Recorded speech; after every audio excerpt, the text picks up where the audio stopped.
वीना की कुछ एक्टिविटीज ऐसी होती हैं जो आईएसआई के जो आला अफसरान हैं उन तक पहुंचती हैं कि ये टीचर तो है लेकिन ये कुछ मशकूक भी लग रही है।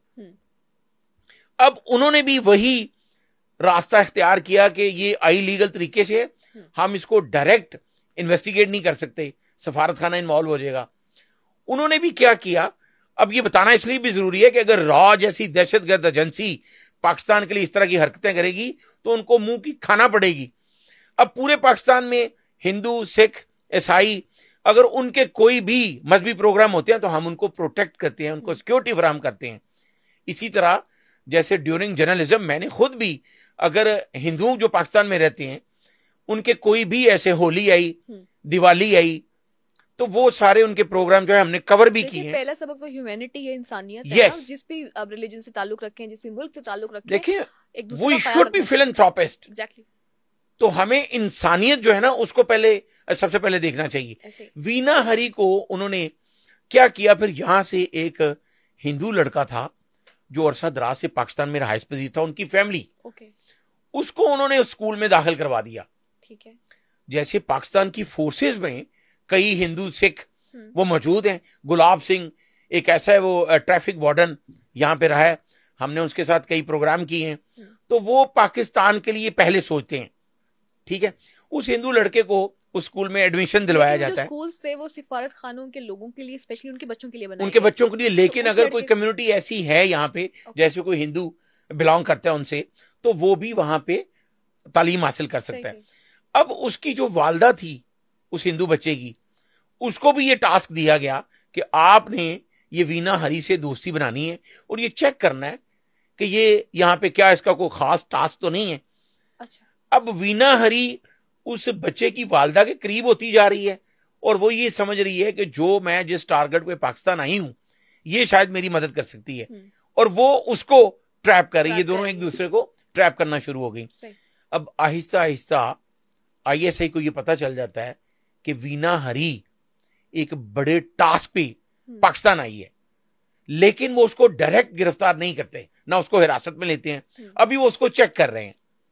ये मैं अपने उन नाजरीन के लिए बताना चाहता हूं जो बार बार ये कहते हैं जी आईएसआई फोन टेप करती है। मैं बरबला कहता हूं, जो बंदे वो पाकिस्तानी हो, कोई हो, जो मुल्क दुश्मन अनासर के साथ राब्ते में, उनके फोन टेप करने चाहिए, उससे हमें इंफॉर्मेशन मिलती है। इसी तरह वीना हरी, एक दिन आईएसआई को यह पता चलता है कि भारतीय सफारत खाने ने इस्लामाबाद के एक बड़े होटल में एक कमरा बुक करवाया है। अब देखें आईएसआई कितनी चौकन्नी है, वो दिन रात जाग रही है पाकिस्तान की बका के लिए। वो उस पे काम करना शुरू कर देते हैं। जब उनको एयरपोर्ट से पता चलता है कि कोई ना तो इंडिया से कोई ऐसा बंदा आ रहा है, तो ये अगर सफारत खाने ने खुद कमरा बुक करवाया है तो वहां पे वो अपने बंदे लगा देते हैं। यहां तक कि वहां के उस होटल के वेटर तक दो वो हमारे अपने मुलाजिम होते हैं, वो सिर्फ चेक कर रहे हैं कि यहां पे कौन आएगा, और वो इन्फॉर्म भी करेंगे हमें टाइमली। अब वहां उनको ये इंफॉर्मेशन दी जाती है कि जो भारतीय सफारत खाना है वहां का एक बहुत बड़ा अफसर, उसकी गाड़ी में वीना हरी बैठ के आई है, और वो अफसर जो है वो नीचे लॉबी में बैठा किसी का इंतजार कर रहा है, और उस कमरे में वीना हरी अकेली गई है। उसके बाद उनको ये इन्फॉर्म किया जाता है कि एक शख्स किसी और गाड़ी में है और परवेज नाम उसका बताया जा रहा है। अब फौरी तौर पे उसको चेक करना शुरू किया जाता है कि ये कौन सा परवेज है जो मुसलमान है और यहाँ पे वीना हरी को मिलने आया है। अब इस दौरान के वीना हरी की उससे मुलाकात हो रही है परवेज से, तो आईएसआई को ये पता चल जाता है कि ये पाकिस्तान एटॉमिक एनर्जी कमीशन में इंजीनियर है परवेज। अब परवेज जो है वो उसका साथी तो नहीं है, ना मुल्क से गद्दारी कर रहा है, लेकिन जो भारतीय सफारत खाने का ऑफिसर खन्ना, उसके साथ परवेज की दोस्ती होती है। सही। और इसी तरह जिस तरह हमने नैना गुप्ता को डिस्कस किया था कि इस्लामाबाद से लाहौर आना और फिर वापस जाना, वो खन्ना साहब परवेज को दोस्ती के जाल में फंसा लेते हैं और फिर उसको कहते हैं कि एक बहुत ही खूबसूरत लड़की आपकी मुलाकात करवानी है। अच्छा।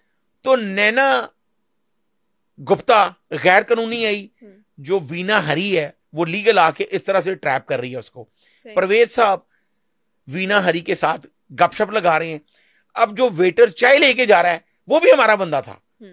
उसने हमें बताया कि जी वहां पे परवेज साहब जो हैं वो बड़े शाय बैठे हुए हैं, बड़े शर्मसार हैं, लेकिन वो जो वीना हरी है वो चाय बनाते हुए, वो इतना ट्रेंड बंदा था जो गया वेटर, वो सारा इन्फॉर्म कर रहा है। और उसके जरिए मैं ये रॉ के लिए बता रहा हूं कि हम इतने सोए हुए नहीं हैं। ऐसे हाल है, उस वेटर ने एक ट्रांसिस्टर होता है छोटा सा, उस कमरे में लगा देता है, सही चाय देने के बहाने रिकॉर्डेड उसकी आवाज सारी जो है वो रिकॉर्डिंग हो रही है बाहर, वो हम कर रहे हैं कि इसका पता चले हमें। अब हम बाहर सारी आवाज सुन रहे हैं। वीना हरी अपने प्लान के मुताबिक परवेज साहब को ट्रैप कर लेती है और 1 घंटे की मुलाकात के बाद उनके नंबर एक्सचेंज होते हैं और वो बहुत दोबारा उसको मिलने के लिए एक प्लान नया तैयार होता है जिसका हमें पता चल जाता है। सही। उसके बाद जब वहां से परवेज साहब निकलते हैं तो परवेज साहब को हम बड़ी इज्जत के साथ अपनी गाड़ी में बिठाते हैं और उनको एक जगह पर ले जाकर फिर उनसे तफ्तीश की जाती है। सही।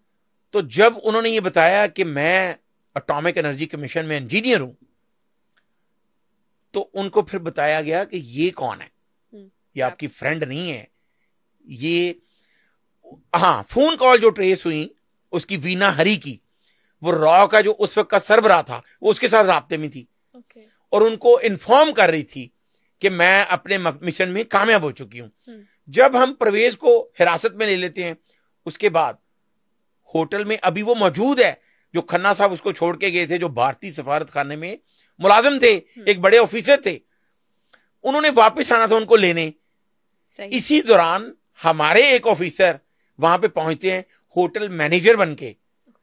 अब वहां पे तो ट्रांसिस्टर ऑलरेडी लगा हुआ है, तो वो उससे पूछते हैं वीना हरी से कि मैडम आपको सर्विसेज कैसी लगी, मैं मैनेजर हूं। तो वीना हरी उनको भी बिठा लेती हैं। सही। उनको ये पता ही नहीं है कि ये कौन है। उसके बाद उनको वो डिस्कस करना शुरू कर देती है कि मुझे इंडियन साड़ियां चाहिए, वो उसको भी ट्रैप करती है कि मुझे शायद कोई 2-4 लाख रुपए की शॉपिंग करवा देगा। लेकिन उसके बाद हम जब उसे हिरासत में लेती हैं, हमें पता चल जाता है कि ये वीना हरी जो है ये रॉ ने भिजवाई है और हमारे एटॉमिक एनर्जी इंजीनियर उसको साथ ले जाने वाली थी, उसको ट्रैप किया है। तो फिर उससे भी हम तफ्तीश करते हैं, तो फिर वो रोना शुरू हो जाती है।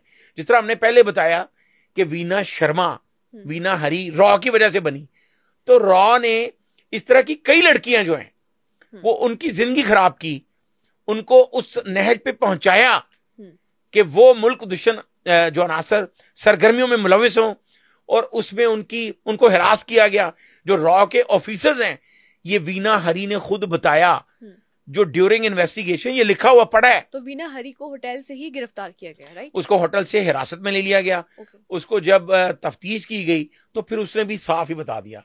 उसने अलिफ से ये तक बताया कि मैं इस तरह बिलोंग करती थी ना, मैं इस तरह की जासूस थी, लेकिन मुझे टास्क सौंपा गया रॉ की तरफ से और मेरे साथ 12 लड़कियां हैं। जिस तरह हमने पहले नैना गुप्ता को डिस्कस किया, वीना हरी के साथ 12 लड़कियां थी जो ग्रेजुएट थी, तो उनको किसी और काम पे लगाएं। रॉ के जितने भी अफसरान हैं, जिस तरह हमारे पॉडकास्ट में एक ने कमेंट किया कि जी मैं इंस्पेक्टर हूं रॉ का, तो भाई मैं आपके लिए मैसेज दे रहा हूं कि मैं पाकिस्तान का पुत्र हूं और मैं यहां से आपको मैसेज दे रहा हूं कि अपनी जो बेटी हैं उनको डी ट्रैक ना करें, जो ग्रेजुएट है उनको किसी और काम पे लगाएं।